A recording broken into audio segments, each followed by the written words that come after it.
ಚಿಕ್ಕಬಳ್ಳಾಪುರ ಪಟ್ಟಣದಲ್ಲಿ ಟಿಪ್ಪು ಕ್ರಾಂತಿ ಸೇನೆ ವಿದ್ಯಾರ್ಥಿ ಘಟಕದ ವತಿಯಿಂದ ಒಂದು ಹೋರಾಟವನ್ನು ಹಮ್ಮಿಕೊಂಡಿದ್ದು,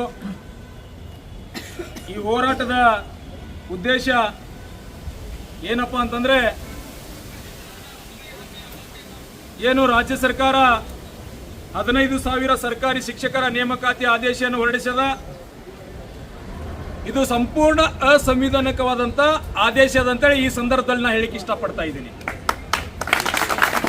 ಯಾಕಂದ್ರೆ ಈ ಆಳುವಂತ ವರ್ಗಕ್ಕೆ, ಇಲ್ಲಿರುವಂತ ಶಿಕ್ಷಣ ಸಚಿವರಿಗಾಗಿರ್ಬಹುದು, ಶಿಕ್ಷಣ ಇಲಾಖೆ ಆಪ್ತ ಕಾರ್ಯದರ್ಶಿಗಳಿಗಾಗಿರ್ಬಹುದು, ಈಗ ಆಡಳಿತದಲ್ಲಿರುವಂತ ಮುಖ್ಯಮಂತ್ರಿಗಳಿಗಾಗಿರ್ಬಹುದು, ಏನಾದರೂ ಅವರಿಗೆ ಪ್ರಜ್ಞೆ ಇತ್ತಪ್ಪ ಅಂತಂದ್ರೆ, ಕಾನೂನಿನ ಅರಿವಿತ್ತಪ್ಪ ಅಂತಂದ್ರೆ, ಕಾನೂನಿನ ಬಗ್ಗೆ ಅವರಿಗೆ ಏನಾದರೂ ಒಂದು ಸ್ವಲ್ಪ ತಿಳುವಳಿಕೆ ಇತ್ತಪ್ಪ ಅಂತಂದ್ರೆ ಇವತ್ತು ಇಂಥ ಕೆಲಸ ಅವರು ಮಾಡ್ತಿರ್ಲಿಲ್ಲ. ಯಾಕಪ್ಪ ಅಂತಂದ್ರೆ ಸಂವಿಧಾನದ ಅಡಿಯಲ್ಲಿ, ಸಂವಿಧಾನ ಇವ್ರೇನ್ ಮನಸ್ಸಿಗೆ ಬಂದಾಗ ಇವ್ರಿಗೆ ಅಧಿಕಾರ ಸಿಕ್ಕದ, ನಾವು ಕುರ್ಚಿ ಮೇಲೆ ಕೂತೀವಿ ಅಂತ ಕಡೆ ಇವ್ರೇನಾದ್ರೂ ಮನಸ್ಸಿಗೆ ಬಂದಾಗ ಇವತ್ತು ಏನಾದ್ರೂ ಕಾನೂನನ್ನು ಜಾರಿ ಮಾಡ್ಲಿಕ್ಕೆ ಸಾಧ್ಯನಾ ಅನ್ನೋ ಮಾತನ್ನು ಕೂಡ ಈ ಸಂದರ್ಭದಲ್ಲಿ ಹೇಳಿಕೆ ಇಷ್ಟಪಡ್ತಾ ಇದ್ದೀನಿ. ಯಾಕಪ್ಪ ಅಂತಂದ್ರೆ ಸಂವಿಧಾನ ಎಲ್ಲರಿಗೂ ಕೂಡ ಸಮಾನವಾದ ಹಕ್ಕುಗಳನ್ನು ಕೊಡ್ತದ.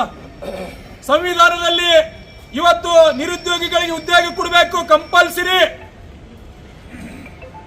ನಿರುದ್ಯೋಗಿಗಳಿಗೆ ಉದ್ಯೋಗ ಕೊಡಬೇಕು, ಏನು ಶಿಕ್ಷಣವನ್ನು ಕಂಪಲ್ಸರಿ ಕೊಡಬೇಕು, ಮೂಲಭೂತ ಸೌಕರ್ಯಗಳನ್ನು ಕೊಡ್ಬೇಕಂತೇಳಿ ಸಂವಿಧಾನದಲ್ಲಿ ಇದ್ರೂ ಕೂಡ ಇವತ್ತು ರಾಜ್ಯ ಸರ್ಕಾರ ಏನ್ ಮಾಡಿಬಿಟ್ಟದಪ್ಪ ಅಂತಂದ್ರೆ 15,000 ಏನು ಶಿಕ್ಷಕರ ನೇಮಕಾತಿ ಆದೇಶದಲ್ಲಿ ಉರ್ದು ಮಾಧ್ಯಮವನ್ನು ಸಂಪೂರ್ಣವಾಗಿ ಕಡೆಗಣಿಸದ.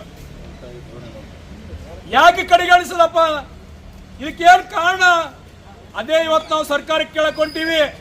ನೀವೇನಾದ್ರೂ ತಿಳ್ಕೊಂಡಿರ್ಬಹುದು ನಾವು ಮಾಡಿದ್ದೆ ಆಟ ಅಂತೇಳಿ.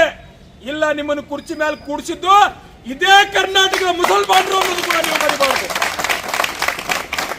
ಬಿಜೆಪಿ ಅವರು 4% ಏನು ಮೀಸಲಾತಿಯನ್ನು ಕಿತ್ಕೊಂಡ್ರು, ನಮ್ಮ ವಿದ್ಯಾರ್ಥಿಗಳ ಹಿಜಾಬ್ ಬಗ್ಗೆ ಮಾತಾಡಿದ್ರು, ಹಲಾಲ್ ಬಗ್ಗೆ ಮಾತಾಡಿದ್ರು, ಏನು ಅಜಾನ್ ಬಗ್ಗೆ ಮಾತಾಡಿದ್ರು, ಏನು ಅವರು ದಾಡಿ ಟೋಪಿ ಬಗ್ಗೆ ಮಾತಾಡಿದ್ರು, ಅವ್ರನ್ನ ಕಿತ್ತುಗಿ ಅಂತ ಕೆಲಸ ಇದೇ ರಾಜ್ಯದ ಮುಸಲ್ಮಾನರು ಮಾಡಿದ್ರು ಅಂತೇಳಿ ಇವತ್ತು ಗಂಟಾಘೋಷವಾಗಿ ಹೇಳ್ಬೇಕಾಗ್ತದೆ. ಇವತ್ತು ಅದೇ ಒಂದು ಕಾರಣ ಇಟ್ಕೊಂಡು ನೀವೇನಾದ್ರೂ ನಿಮಗೆ ಅಧಿಕಾರ ಕೊಟ್ಟಿವಿ, ಈ ರಾಜ್ಯದಲ್ಲಿರುವಂತ 1 ಕೋಟಿ ಮುಸಲ್ಮಾನರು ಮತ ಚಲಾಯಿಸಿ ನಿಮಗೆ ಕುರ್ಚಿ ಮೇಲೆ ಕೂಡಿಸಿವಿ. ಕಾರಣ ನಿಮಗೇನು, ನಿಮ್ಮ ಹೆಂಡರು ಮಕ್ಕಳಿಗೆ ಐಷಾರಾಮಾಗಿ ಬಂಗ್ಲೆಯಲ್ಲಿ AC-ಯಲ್ಲಿ ಕಾರ್ನಲ್ಲಿ ತಿರುಗಾಡ್ಲಿಕ್ಕಲ್ಲ. ನನ್ನ ವಿದ್ಯಾರ್ಥಿಗಳು ಇವರು ತಮ್ಮ ಜೀವನವನ್ನೇ ಪಣ ಇಟ್ಕೊಂಡು ತಮ್ಮ ಏನು 20 ವರ್ಷಗಳ ಕಾಲ ತಮ್ಮ ವಿದ್ಯಾಭ್ಯಾಸ ಮಾಡಿ ಒಂದು ಡಿಗ್ರಿಯನ್ನು ಓದಿ B.Ed, D.Ed ಮಾಡಿ ಬಡತನದಲ್ಲಿ ಅಭ್ಯಾಸ ಮಾಡಿ ಇವತ್ತೇನೋ ಒಂದು ಆಶೆ ಆಕಾಂಕ್ಷೆಗಳನ್ನ ಇಟ್ಕೊಂಡು ನಮಗೂ ಕೂಡ ಸರ್ಕಾರಿ ನೌಕರಿ ಸಿಗ್ತದ ಅಂತೇಳಿ ಇವತ್ತೇನು ಆ ಕನಸನ್ನು ಇಟ್ಕೊಂಡು ಬಂದಿದ್ರಲ್ಲ, ಆ ಕನಸನ್ನು ನುಚ್ಚು ನೂರು ಮಾಡಿದಂತ ಈ ರಾಜ್ಯ ಸರ್ಕಾರಕ್ಕೆ ನಮ್ದೊಂದು ಧಿಕ್ಕಾರ ಹೇಳಿಕ್ಕೆ ಇಷ್ಟಪಡ್ತಾ ಇದ್ದೀನಿ. ಯಾಕಪ್ಪ ಅಂತಂದ್ರೆ ನಾವಿವತ್ತು ಅರ್ಥ ಮಾಡ್ಕೋಬೇಕು. ಯಾಕಪ್ಪ ಅಂತಂದ್ರೆ ಉರ್ದು ಮಾಧ್ಯಮ ಶಾಲೆಗಳು ಕರ್ನಾಟಕ ರಾಜ್ಯದಲ್ಲಿ ಕಾಂಗ್ರೆಸ್ ಸರ್ಕಾರ ಬಂದ ನಂತರ 1,000 ಉರ್ದು ಮಾಧ್ಯಮ ಶಾಲೆಗಳು ಮುಚ್ಚಿದೋದು. ಇದಕ್ಕೆ ಯಾರು ಹೊಣೆಗಾರರು? ಇವತ್ತು ಕರ್ನಾಟಕದಲ್ಲಿ ಶಿಕ್ಷಣ ಯಾರ ಅಧೀನದಲ್ಲಿ ಇರ್ತೈತಿ? ಇವತ್ತು ನೌಕರಿ ಕೊಡೋದು ಯಾರ ಅಧೀನದಲ್ಲಿ ಇರ್ತೈತಿ? ಇದನ್ನೆಲ್ಲ ಇವತ್ತು ನಾವು ಅರ್ಥ ಮಾಡ್ಕೋಬೇಕಾಗ್ತದ. ಇವತ್ತು ಉರ್ದು ಶಾಲೆಗಳು ಬಂದಾಗ್ಲಿಕ್ಕೆ ಕಾರಣ ಏನು? ಇವತ್ತು ಉರ್ದು ಶಾಲೆಗಳಿಗೆ ಅವಿನೀತಿ ಹೊಂದಲಿಕ್ಕೆ ಕಾರಣ ಯಾರು? ಇವತ್ತು ಉರ್ದು ಭಾಷೆಯನ್ನು ಅವಿನೀತಿ ಹೊಂದಲಿಕ್ಕೆ ಕಾರಣ ಯಾರು ಅನ್ನೋದು ನಮಗೆಲ್ಲ ಗೊತ್ತಾಗ್ಯದ. ನೀವೆಲ್ಲ ತಿಳ್ಕೊಂಡಿರ್ಬೋದು. ಮುಸಲ್ಮಾನರು ಹುಚ್ಚತ್ತೇಳಿ ನೀವು ಬರೀ ತುಪ್ಪ ತಿಂದಿರ್ಬೋದು, ಮುಸಲ್ಮಾನರು ತುಪ್ಪದ ಹಪ್ಪಕ್ಕೆ ತಿಂತಾರ, ಹೌದನ್ರಿ? ನೀವ್ ಎಷ್ಟು ಶಾಣೆ ಇದ್ದೀರ ಗೊತ್ತ ನಮಗ. ನೀವು ಬರೀ ತುಪ್ಪ ತಿಂದಿರ್ಬೋದು, ನಾವು ತುಪ್ಪದ ಹಪ್ಪಕ್ಕೆ ತಿಂತೀವಿ, ನಮಗೆಲ್ಲ ನಮಗೂ ನಾಲೆಜ್ ಐತಿ. ಅದಕ್ಕಾಗಿ ಇವತ್ತೆಲ್ಲನೂ ಕೂಡ ನೀವು ಮಾಡುವಂತ ಒಂದೊಂದು ಅನ್ಯಾಯಗಳನ್ನು ಕೂಡ ಇವತ್ತು ನಾವು ಕೌಂಟ್ ಮಾಡ್ಕೊಳಕತ್ತೀವಿ. ಇವತ್ತು ಮಾಡುವಂತ ರಾಜ್ಯ ಸರ್ಕಾರ ಒಂದೊಂದು ಅನ್ಯಾಯನೂ ಕೂಡ ಇವತ್ತು ಪ್ರತಿಯೊಬ್ಬ ಸಾಮಾನ್ಯ ಮುಸಲ್ಮಾನನು ಕೂಡ ಇವತ್ತು ಅರ್ಥ ಮಾಡ್ಕೊಳಕತ್ತಾನ. ಇವತ್ತು ನಮ್ಮ ವಿದ್ಯಾರ್ಥಿಗಳಿಗೆ ಇವತ್ತು ಶಾಲೆ ಕಲಿತು ಕೂತಂತ ಏನು ಅವರಿಗೆ ಏನು ಅನ್ಎಂಪ್ಲಾಯ್ಸ್ ಅದಾರ, ಅವ್ರು ನಿರುದ್ಯೋಗಿಗಳದಾರ, ಅವ್ರಿಗೆ ಉದ್ಯೋಗ ಕೊಡುವಂತ ಕೆಲಸ ಸರ್ಕಾರ ಮಾಡಬೇಕಾಗಿತ್ತು.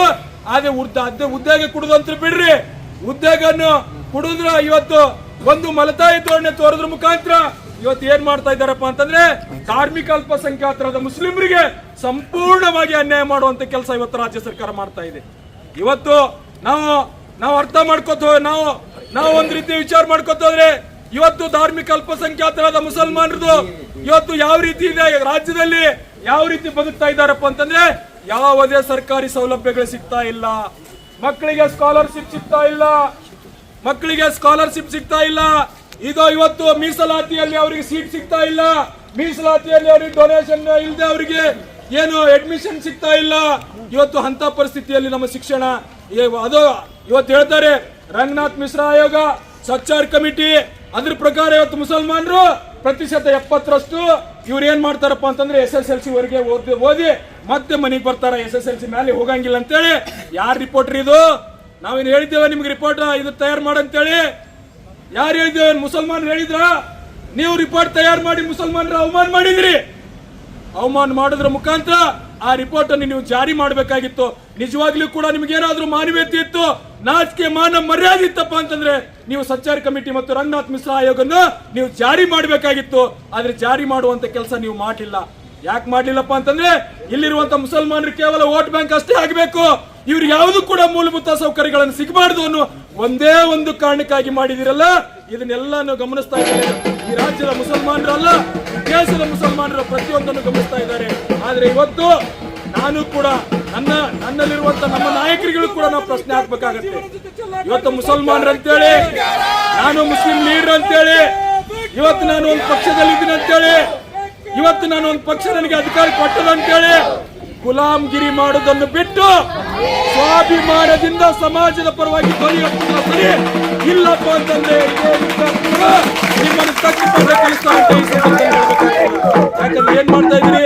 ಹತ್ತಿ ಕಾಯಿಲೆ ನೀವು MLA ಜೊತೆ ಇದೀರಿ, MP ಗಳ ಜೊತೆ ಇದೀರಿ, ಮಿನಿಸ್ಟರ್ಗಳ ಜೊತೆ ಇದೀರಿ, CM ಗಳ ಜೊತೆ ಇದೀರಿ, ಫೋಟೋ ತಕ್ಕೋತೀರಿ, ವಾಟ್ಸ್ಆಪ್ ನಾಗ ಹಾಕ್ತಿರಿ, ಫೋಟೋ ತಕ್ಕೋತೀರಿ, ಫೇಸ್ಬುಕ್ ನಾಗ ಹಾಕ್ತಿರಿ, ಅವ್ರ ಜೋಡಿ ಇದೀನಿ ಅಂತೇಳಿ ಇವ್ರ ಜೋಡಿ ಇದೀನಿ ಅಂತೇಳಿ ಸೋಷಿಯಲ್ ಮೀಡಿಯಾದಾಗ ಪೋಸ್ ಕೊಡುವಂತ ನಾಯಕರಿಗೆ ನಾ ಏನ್ ಹೇಳ್ತೀನಿ, ಅದನ್ನಲ್ಲಿ ಸ್ಪೆಷಲ್ ಮುಸಲ್ಮಾನ್ ಲೀಡರ್ಗಳಿಗೆ ಹೇಳ್ತಾ ಇದ್ದೀನಿ. ಇವತ್ತು ಇಂಥದೊಂದು ದೊಡ್ಡ ಅನ್ಯಾಯ ಆಗಿದೆ ರಾಜ್ಯದಲ್ಲಿ. ಏನ್ ಮಾಡ್ತೀರಪ್ಪ? ಏನ್ ಮಾಡಕತ್ತೀರಿ? ರಾಜ್ಯವ್ಯಾಪಿ ಇವತ್ತು ಇದೇ ಮುಸಲ್ಮಾನರಿಗಾಗಿದೆ, ಬೇರೆ ಏನಾಗಿ ಆಗಿತ್ತಪ್ಪ ಅಂತಂದ್ರೆ ಇವತ್ತು ರಾಜ್ಯ ಹೊತ್ತಿ ಉರಿಯುವಂತ ಒಂದು ದೊಡ್ಡ ಒಂದು ಸಮಸ್ಯೆ ಈಡಾಗ್ಯದ. ಅಂತ ಸಮಸ್ಯೆ ನಿಂತ್ಕೊಂಡು ಇವತ್ತು ನಾವು ಸುಮ್ಮನೆ ಕೂತಿದಪ್ಪ ಅಂತಂದ್ರೆ ನಮ್ಮಷ್ಟು ಯಾರು ಇಲ್ಲ. ಇವತ್ತು ಮುಂದೆ ಅಲ್ಲ, 2014ರಿಂದ ಟಿಪ್ಪು ಕ್ರಾಂತಿ ಸೇನೆ ವಿದ್ಯಾರ್ಥಿ ಘಟನೆ 2014ರಿಂದ ಉರ್ದು ಸಲುವಾಗಿ ಸತತವಾಗಿ ಹೋರಾಟ ಮಾಡಿದೆ, ವಿಧಾನಸೌಧ ಹಾಕಿದೆ, ಟೌನ್ ಹಾಲ್ ಮುಂದೆ ಹೋರಾಟ ಮಾಡಿದೆ, ಜೈಲ್ ಕೂಡ ಅನುಭವಿಸಿದೀವಿ, ಜೈಲಿಗೆ ಕೂಡ ಹೋಗಿ ಬರುವಂತ ಕೆಲಸ ಇದೇ ಟಿಪ್ಪು ಕ್ರಾಂತಿ ಸೇನೆಯ ನಾವು ಕಾರಣಕ್ಕಪ್ಪ ಅಂತಂದ್ರೆ ಉರ್ದು ಅನ್ನು ಈ ಕರ್ನಾಟಕ ಉರ್ದು ಉಳಿಸ್ಬೇಕಂತೇಳಿ ಬೇರೆ ರಾಜ್ಯಗಳಲ್ಲಿ ಪದವಿ ಪೂರ್ವ ಶಿಕ್ಷಣ ಉರ್ದು ಮಾಧ್ಯಮದಲ್ಲಿ ಸಿಗತ್ತೆ, ಆದ್ರೆ ಕರ್ನಾಟಕದಲ್ಲಿ ಯಾಕೆ ಸಿಗಂಗಿಲ್ಲ? ಕರ್ನಾಟಕದ ಎಜುಕೇಶನ್ ಸಿಸ್ಟಮ್ ಭಾರತೀಯ ಸಂವಿಧಾನ ಬಿಟ್ಟಿದೆಯಾ? ಸಂವಿಧಾನದ ಅಡಿಯಲ್ಲಿ ಇವತ್ತು ಕರ್ನಾಟಕದಲ್ಲಿಯೂ ಕೂಡ ಇವತ್ತು ಶಿಕ್ಷಣದ ಇಲಾಖೆ ಇವತ್ತು ಕಾರ್ಯನಿರ್ವಹಿಸ್ತಿದೆ. ಇಷ್ಟಿದ್ರು ಕೂಡ ಇವತ್ತು ನಮ್ಮ ಮಕ್ಕಳು SSLC ವರೆಗೆ ಯಾಕಪ್ಪ ಅಂತಂದ್ರೆ ನಮಗೆ ನಮ್ಮ ಮಾತೃಭಾಷೆ ಉರ್ದು ಆಗಿರುವುದರಿಂದ ನಮಗೆ ಉರ್ದುದಲ್ಲಿ ನಾವು ಶಿಕ್ಷಣ SSLC ವರೆಗೆ ಮಾತ್ರ ಕೊಡ್ಕೊಳ್ತೀವಿ. ಮುಂದೆ SSLC ಆದ ನಂತರ ಮಾಧ್ಯಮವನ್ನು ಚೇಂಜ್ ಮಾಡಬೇಕಾಗತ್ತೆ, ಅಲ್ಲಿ ಕನ್ನಡ ಮೀಡಿಯಂ ಮತ್ತು ಇಂಗ್ಲಿಷ್ ಮೀಡಿಯಂ ತಗೋಬೇಕಾಗತ್ತೆ. ವಿದ್ಯಾರ್ಥಿಗಳು ನಮ್ಮ ಮುಸ್ಲಿಂ ವಿದ್ಯಾರ್ಥಿಗಳು ಏನಾಗ್ತದೆ ಅಂತಂದ್ರೆ ಭಾಷಾ ಮಾಧ್ಯಮ ಗೊಂದಲದಿಂದ ಇವರು ಉತ್ತೀರ್ಣ ಆಗಿದೆ ಅಂದ್ರೆ PUC ಫಸ್ಟ್ ಇಯರ್ ಸೆಕೆಂಡ್ ಇಯರ್ನಲ್ಲಿ ಪಾಸ್ ಆಗ್ತದೆ. ಇನ್ನೊಂದು 70% ಮಕ್ಕಳು ಮನೆಗೆ ಬರ್ಬೇಕಾಗುತ್ತೆ. ಬಂದು ಏನ್ ಮಾಡ್ಬೇಕ್ರಿ? ಮತ್ತೆ ಫುಟ್ಪಾತ್ ಮೇಲೆ ಬಾಕಿಫಲ ಮಾಡ್ಬೇಕು, ಫ್ರೂಟ್ ಮಾಡ್ಬೇಕು, ಗ್ಯಾರೇಜ್ ಕೆಲಸ ಮಾಡ್ಬೇಕು, ಏನೋ ಗುಜರಿ ಕೆಲಸ ಮಾಡ್ಬೇಕು, ಮತ್ತೆ ಗಾಡಿ ಕೆಲ್ಸಕ್ಕೆ ಹೋಗ್ಬೇಕು, ಕೂಲಿ ಕೆಲಸನೇ ಮಾಡ್ಲಿಕ್ಕೆ ನಮಗೆ ಈ ರೀತಿ ಒಂದು ಅನ್ಯಾಯ ಆಗ್ತಾ ಇದೆಯಲ್ಲ. ಇಷ್ಟೆಲ್ಲ ನಾವು ಸರ್ಕಾರದ ಗಮನ ಸೆಳೆದ್ರು ಕೂಡ ಇವತ್ತು ಸರ್ಕಾರ ಬಗ್ಗೆ ಆಗಿರ್ಬೋದು, ಶಿಕ್ಷಣದ ಬಗ್ಗೆ ಆಗಿರ್ಬೋದು ಕಾರಣ ಏನಪ್ಪ ಅಂತಂದ್ರೆ ಅವ್ರಿಗೆ ಗೊತ್ತಾಗ್ಯದ. ಇವರು ಅಸಂಘಟಿತರದಾರ, ಸಂಘಟನೆ ಇಲ್ಲ ಇವ್ರ ಹತ್ರ. ಇವರೆಲ್ಲ ಏನ್ ಮಾಡ್ತಾರಂದ್ರೆ ಅನ್ಯಾಯ ಆದ್ರೂ ಕೂಡ ಸಹಿಸ್ಕೊಂಡು ಕುಂತಿರ್ತಾರೆ ಅನ್ನೋದು ಒಂದೇ ಒಂದು ಕಲ್ಪನೆ ಇಟ್ಕೊಂಡು ಇವತ್ತು ಸರ್ಕಾರಗಳು ಈ ರೀತಿ ಮಾಡ್ತಾ ಇದೆಯಲ್ಲ. ನಾನು ಹೇಳ್ತಾ ಇದ್ದೀನಿ, ಇನ್ನು ಮುಂದೆ ಇವತ್ತು ವಿದ್ಯಾರ್ಥಿಗಳು ಇವತ್ತು ಜಾಗೃತರಾಗಿದ್ದಾರೆ. ಇವತ್ತು ನಮ್ಮಂತ ಏನು ಶಿಕ್ಷಿತ ವರ್ಗ ಇವತ್ತು ಜಾಗೃತ ಆಗಿದೆ. ಇವತ್ತು ಒಂದೊಂದು ಶಿಕ್ಷಕರು ಕೂಡ ಇವತ್ತು ಇವರು ಬೆಂಕಿ ಜ್ವಾಲೆಯಾಗಿ ನಿಮ್ಮನ್ನು ಕಾಡುವಂತ ಕೆಲಸ ಮಾಡ್ತಾರೆ ಅಂತ ಈ ಸಂದರ್ಭದಲ್ಲಿ ಹೇಳಿಕೆ ಇಷ್ಟಪಡ್ತಾ ಇದ್ದೀನಿ.